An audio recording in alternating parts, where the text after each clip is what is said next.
सभी का चैनल में एक बार फिर से स्वागत है। आज के इस वीडियो में हम लोग जानेंगे भारत कोकिला सरोजिनी नायडू का जीवन परिचय।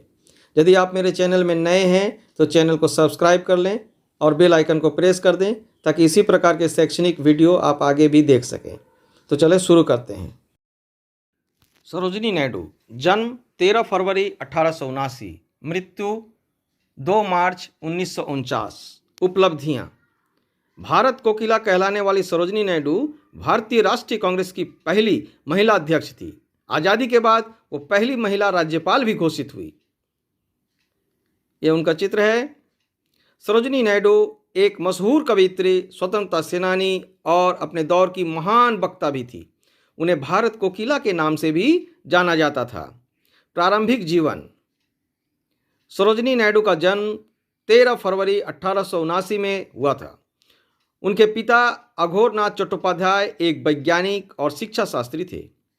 उन्होंने हैदराबाद के निजाम कॉलेज की स्थापना की थी। उनकी माँ बरदा सुंदरी कवयित्री थी और बंगला भाषा में कविताएं लिखती थी। सरोजिनी 8 भाई बहनों में सबसे बड़ी थी। उनके एक भाई वीरेंद्रनाथ क्रांतिकारी थे और एक भाई हरींद्रनाथ कवि, कथाकार और कलाकार थे। सरोजिनी नायडू होनहार छात्रा थी और उर्दू, तेलुगु, इंग्लिश, बांग्ला और फारसी भाषा में निपुण थी। 12 साल की छोटी उम्र में उन्होंने मैट्रिक की परीक्षा पास कर ली थी। उन्होंने मद्रास प्रेसिडेंसी में पहला स्थान हासिल किया था। उनके पिता चाहते थे कि वो गणितज्ञ या वैज्ञानिक बने, परंतु उनकी रुचि कविता में थी। उनकी कविता से हैदराबाद के निजाम बहुत प्रभावित हुए और उन्होंने सरोजिनी नायडू को विदेश में पढ़ने के लिए छात्रवृत्ति दी। 16 वर्ष की आयु में वो इंग्लैंड गई। वहाँ पहले उन्होंने किंग कॉलेज लंदन में दाखिला लिया। उसके बाद कैम्ब्रिज के ग्रीतान कॉलेज से शिक्षा हासिल की। वहाँ वे उस दौर के प्रतिष्ठित कवि आर्थर साइमन और एडमंड गोसे से मिली। एडमंड ने सरोजिनी को भारतीय विषयों को ध्यान में रखकर लिखने की सलाह दी।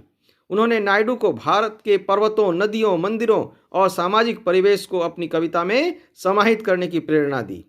कैरियर: उनके द्वारा संग्रहित द गोल्डन थ्रेशहोल्ड 1905 में, द वर्ड ऑफ टाइम 1912 में और द ब्रोकन विंग 1912 में बहुत सारे भारतीयों और अंग्रेजी भाषा के पाठकों को पसंद आई।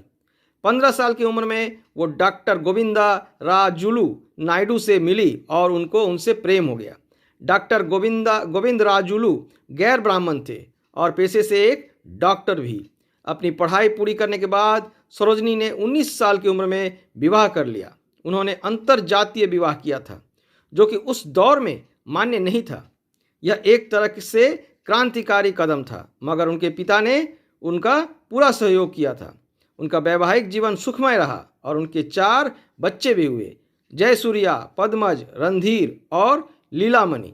वर्ष 1905 में बंगाल विभाजन के दौरान वो भारतीय राष्ट्रीय आंदोलन में शामिल हुई। इस आंदोलन के दौरान वो Gopal Krishna Gokhale, Rabindranath Tagore, Mohammad Ali Jinnah, Annie Besant, CP Ramaswami Iyer, Gandhi ji और जवाहरलाल नेहरू से मिली।